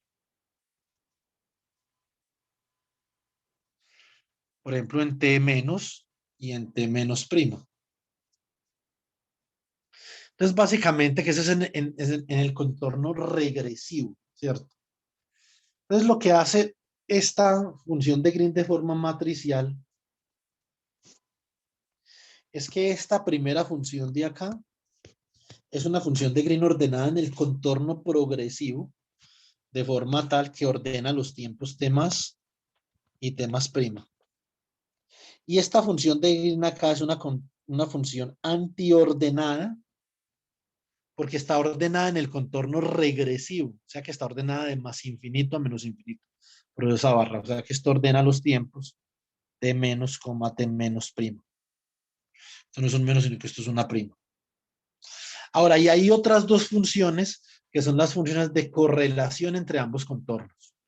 Esas son las funciones con las que nosotros trabajamos típicamente por fuera del equilibrio. Básicamente son G más menos. Esta es una función que correlaciona este tiempo t más, por ejemplo, con este tiempo t menos. Simplemente uno de los tiempos en cada contorno, no los dos, sino uno. Esta es la función G menos más de t menos, t más. Nosotros podemos después en otra ocasión mirar a ver qué significa cada una de esas cosas, físicamente hablando. Acá, realmente, esta es la función ordenada en el contorno, antiordenada. Esta función de acá, típicamente en el argot de funciones de Green por fuera del equilibrio, así la van a encontrar en el libro de Kadanoff-Bain, en donde en el libro de Kadanoff-Bain, ya les digo en qué capítulo, encuentran la interpretación física de esta función.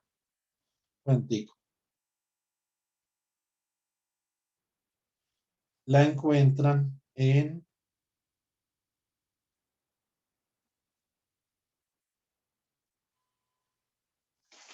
me perdió. Ay, cuánto no me leo este libro que ya no me acuerdo dónde está la función. Colisiones. Ah, no. Está relativamente temprano. Capítulo 2. Información contenida en G mayor que y G menor que. Esta función de aquí se llama G mayor que. Y esta función de aquí se llama G menor que. Listo. Entonces, digamos, esto es un brochazo con respecto al contorno de Kelvin. Un súper, hiper, mega brochazo. Ahora, para nosotros poder, digamos, elaborar un poquito más esta expresión que tenemos acá, vamos a definir este término de acá como un G lesser, ¿sí o no? Es un G lesser, pero ¿con qué parámetros? Ya en un segundo les voy a contar por qué. Primero va M sigma y después va K sigma. Y este de acá también es un G lesser, pero primero va K sigma y después va M sigma. Listo, ya les voy a explicar por qué. Acá, entonces, funciones de Green.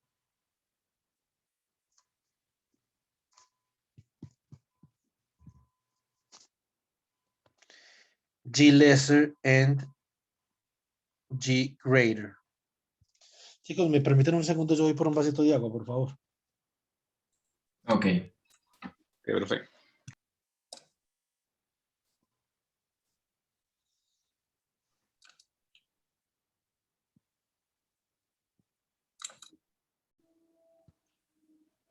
Bueno. Entonces nosotros íbamos acá en estas funciones de Green salen así. Vale, cuidado. Yo voy a ver si Jalil respondió o no respondió. Es duro que Jalil responda. Jalil no está como muy pendiente del WhatsApp. Claro que yo a veces tampoco. Bueno, entonces las funciones de Green salen así. Usted tiene la función de Green evaluada en dos tiempos t y t'. Esto es igual a menos i sobre h barra, ¿cierto? Por el valor esperado de el producto ordenado en el contorno, por ejemplo, de dm, ¿cierto? dt por dn daga de t'. ¿Sí o no? Entonces ahora, ¿de dónde sale esa definición que yo les di ahorita? Esa definición que yo les di ahorita sale básicamente de expandir usted esto. Bueno, esto es como una función mn, ¿cierto? Entonces, si t es mayor que t', como estos son fermiones, esto es menos i sobre h barra por el valor esperado de d sub m de t por d sub n daga de t' por teta de t menos t'. ¿Cierto? Entonces, más i sobre h barra por el valor esperado de dn daga de t' de m de t por teta de t' menos t. Esta configuración particular que yo tengo acá, yo la puedo escribir así. Como G greater, mayor que, porque en este caso T es mayor que T', mayor que dt mn de T, T', por teta de T menos T'. Más G lesser de T, T', por teta de T' menos T, porque acá entonces T es menor que T', ¿cierto? Entonces de ahí es donde sale el lesser y el greater. ¿Sí o no? Bueno. Entonces nosotros podemos definir este G lesser así. Entonces G lesser, básicamente, eso, observen que el índice en G lesser está intercambiado con respecto a la definición original. ¿Sí o no? Va primero n y después m, y en la definición original va primero m y después se nos saque G lesser de t, t' sub mn es igual a positivo i sobre h barra de el valor esperado de dn daga de t' por dm de t. Por eso es que en la diapositiva, en esta diapositiva, yo tengo que este G lesser, este primero de acá, entonces primero le coloco el M sigma y después el K sigma, porque este es el orden, va primero este y después este. Lo mismo acá, va primero este y después este. De esa forma, Entonces nosotros podemos escribir la corriente así.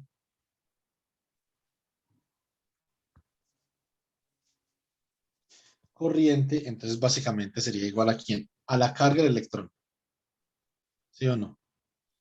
Que multiplica a la suma sobre K sigma y M de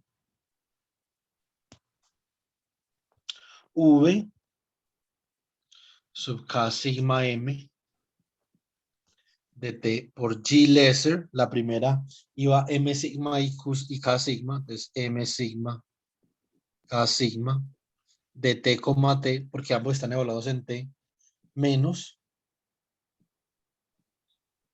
V, a ver, coloquémoslo por acá,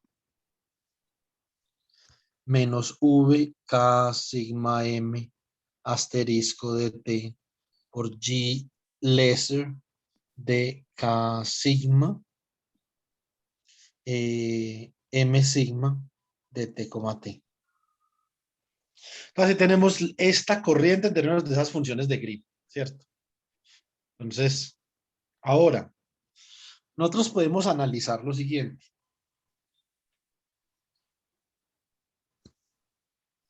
G M sigma, K sigma lesser de T, T es igual a I sobre H barra, ¿cierto? Por C sub K sigma daga de T, o sea, el valor esperado es C sub K sigma daga de T por D sub M sigma de T. Y G lesser sub K sigma, M sigma de T, T es igual a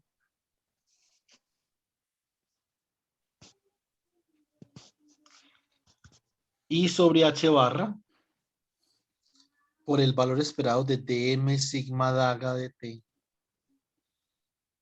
con C sub K sigma de T. Ahora nosotros podemos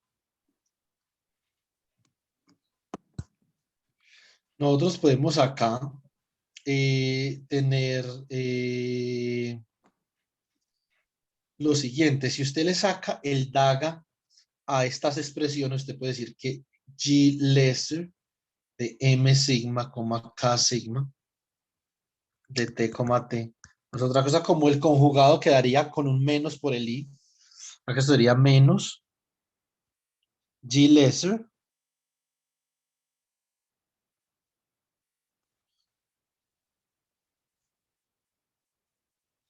¿cierto? De K sigma, M sigma de T, T. Daga, ¿cierto? Entonces, obviamente, lo que nosotros podemos hacer acá, en este caso, que tenemos es reemplazar este K sigma que nosotros tenemos acá, lo podemos reemplazar por menos G lesser de M sigma daga, ¿cierto? Y así obtenemos esta forma para la corriente.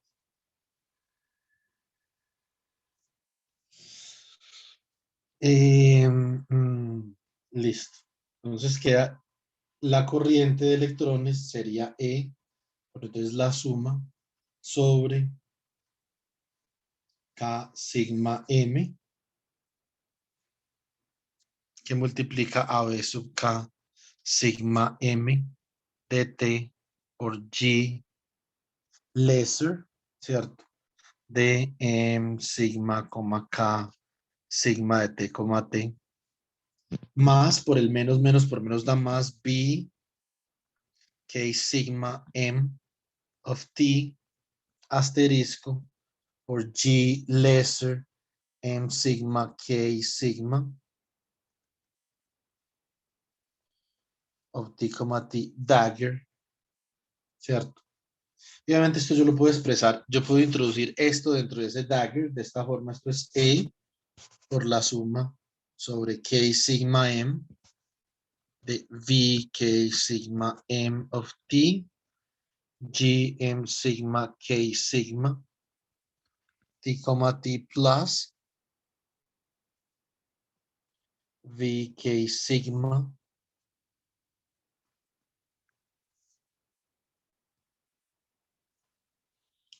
of T times G M sigma K sigma T, T, dagger, ¿cierto? Entonces, ¿qué es ahí? Eso es un número complejo más su conjugado, ¿sí o no, chicos? Sí. Como eso es un número complejo más su conjugado, entonces básicamente que nosotros tenemos acá lo siguiente, tenemos que esto es, el número complejo más su conjugado es 2 veces la parte real del número complejo, ¿sí o no? Por lo tanto, ¿cómo nos queda esto? Nos queda E por la suma sobre K sigma y M, 2 veces, ¿sí o no? Por la parte real de este chisme de acá. VK sigma M de T por G lesser, me faltó lesser, M sigma K sigma of T, T. ¿Cuál es el problema? Esta es una expresión para la corriente en términos de funciones de Green. Esto es a lo primero que uno llega en este formalismo. ¿Cuál es el problema con esto? Bueno, entonces el problema con esto básicamente es que nosotros queremos expresar la corriente en términos de las funciones de Green del sistema y de las funciones de Green de los electrodos, no de la función de Green híbrida electrodo-sistema, ¿sí o no? Es lo que tenemos acá. Si lo escribo, digamos, más nítido, ¿sí o no? Entonces, esto es la parte real de V sub K sigma M de T por G lesser sub M sigma K sigma de T, T. Esa es la corriente. ¿Qué es lo que nosotros queremos? Nosotros queremos expresar esta expresión en términos solamente de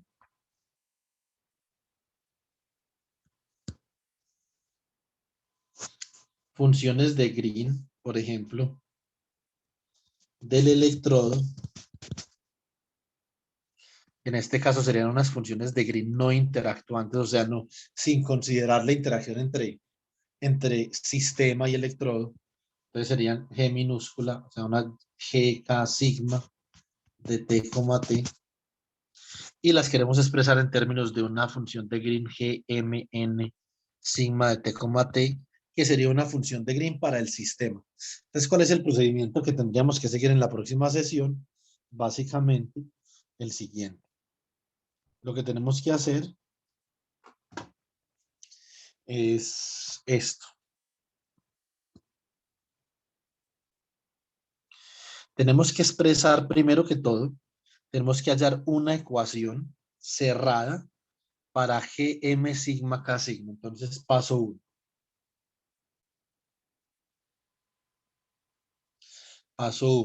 Paso 1. Find an expression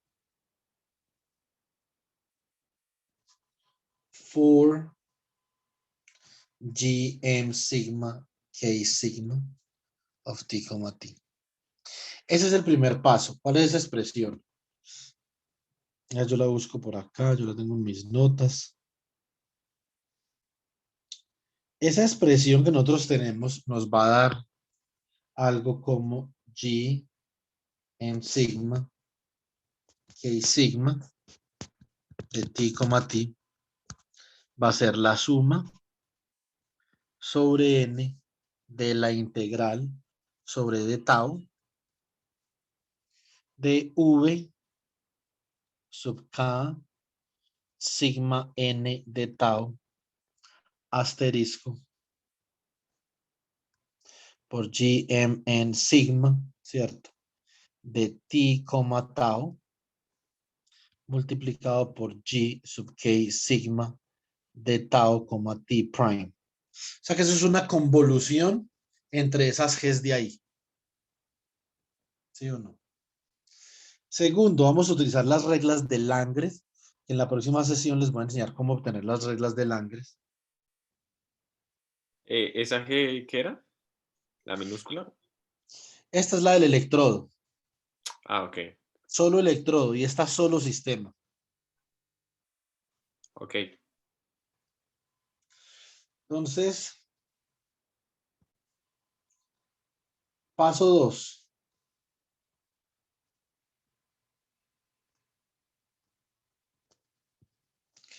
Langres Rules. ¿Cierto? Paso 2, Langres Rules. Entonces, ¿qué tenemos aquí? Tenemos que, en el caso tal de que yo tenga un kernel A que lo pueda escribir de esta forma. Si A de t, t' es básicamente una convolución entre B y C. O sea, B de t, tau por C de tau, t'. Por de tau. Esto es una cosa complicada. De pronto no, es que no estoy seguro.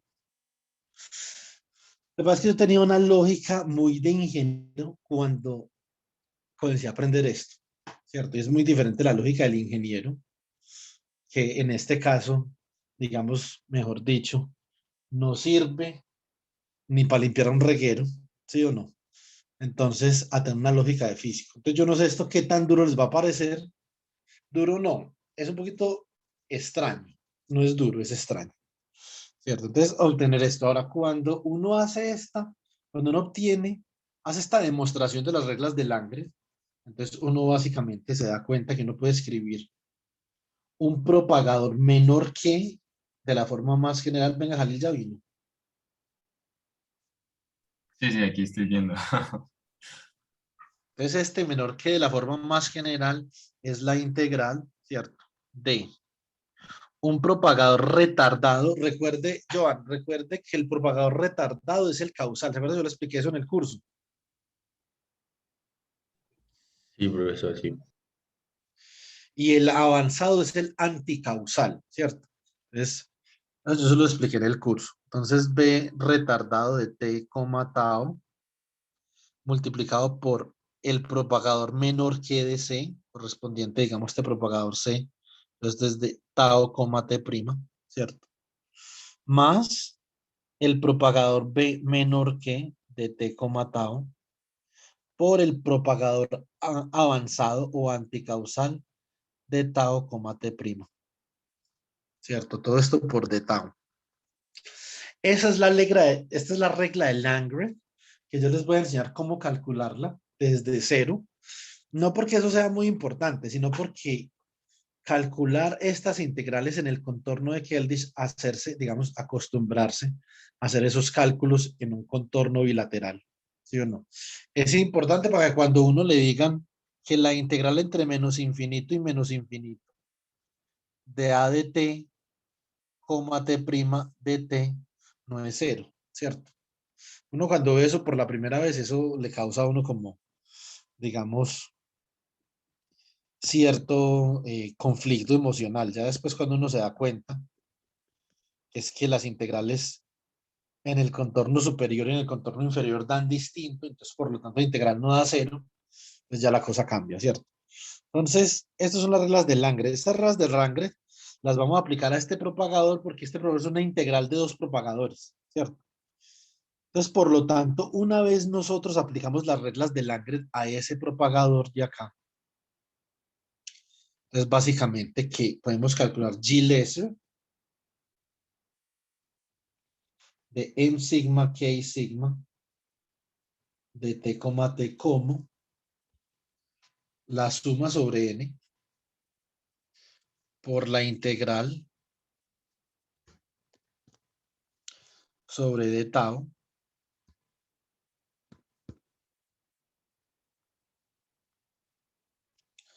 de v sub k sigma n asterisco de tau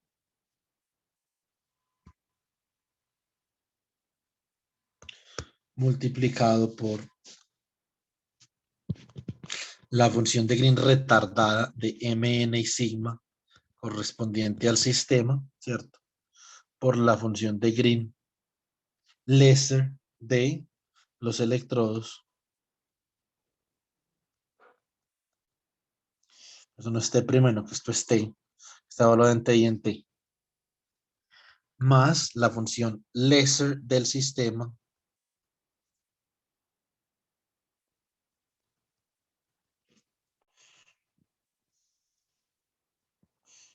GK sigma avanzado de tau,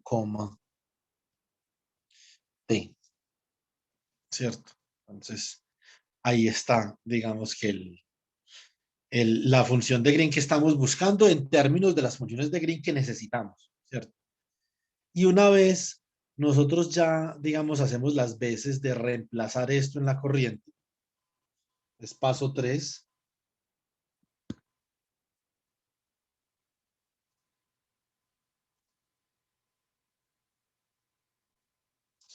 Evaluar la corriente.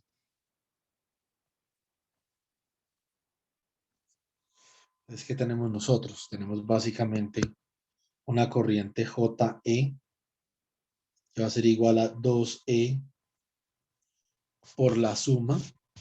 Antes teníamos K, sigma y M, habrá que agregarle una N por esta N de acá, ¿cierto? Esa suma sobre N de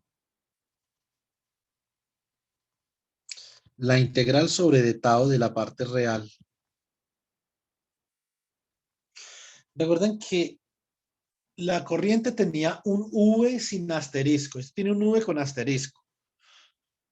O sea que esto es V sub K sigma M de T por un V sub K sigma N asterisco de T.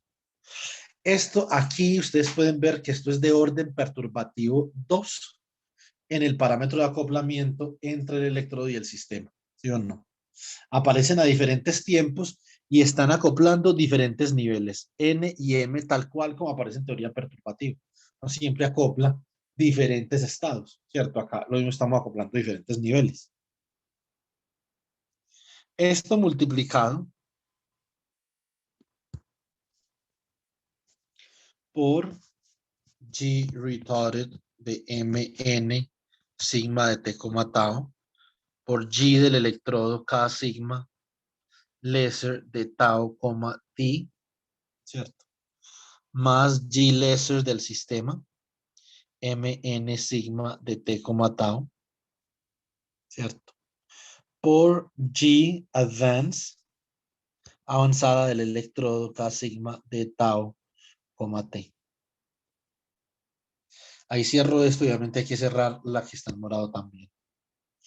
Esta forma de yo expresar la corriente así como yo la tengo, ahí abajo, Jalil, en ese paper, aparece esto con autoenergías y con un poco de cosas. Este es el primer paso para llegar allá.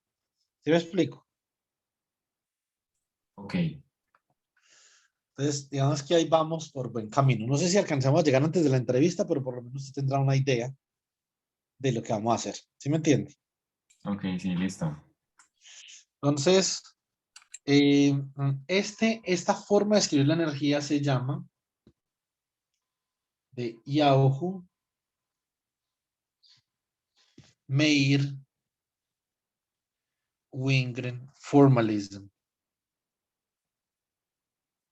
Obviamente acá nos falta, lo más importante que nos falta es primero que todo, nos falta hallar esta ecuación de movimiento y solucionarla usando cálculo funcional. Sí, no, eso es lo primero. Segundo, nos falta demostrar la regla de Langres, ¿sí o no? Y ahí sí, entonces llegamos a este formalismo que nosotros tenemos acá. La autoenergía, como aparece en esas fórmulas de corriente para spin y para carga en el paper Jalil, tiene que ver con el producto de estos dos de acá. La autoenergía realmente es un producto de B con B asterisco. ¿Se pilla? Ok. digamos que ahí paulatinamente uno va llegando a la fórmula para la autoenergía, ¿sí o no? Entonces, esta es una forma en la que nosotros podemos llegar al formalismo de Wingren, de Yauju, Meir y Wingren, ¿cierto? Entonces, hay otras formas de llegar a ese formalismo que yo las voy a enseñar las dos a Jalil y bueno, realmente a ustedes tres, ¿cierto? Entonces, que es una forma importante llegar a este formalismo, pero con teoría perturbativa, de donde sale naturalmente, ahí sale naturalmente la autoenergía, ¿cierto? Acá la autoenergía para llegar a este formalismo hay que construirla un poquito, ¿sí o no? Y ya después, cuando nosotros reemplacemos, por ejemplo, esta función la vamos a reemplazar en términos de la función de Fermi, ¿cierto? Entonces, en últimas, ya esto queda en términos de funciones de Fermi y todo eso, y ya entonces, digamos, uno puede intuitivamente conectar la termodinámica de los electrodos y los procesos de transporte a través de la región. Listo.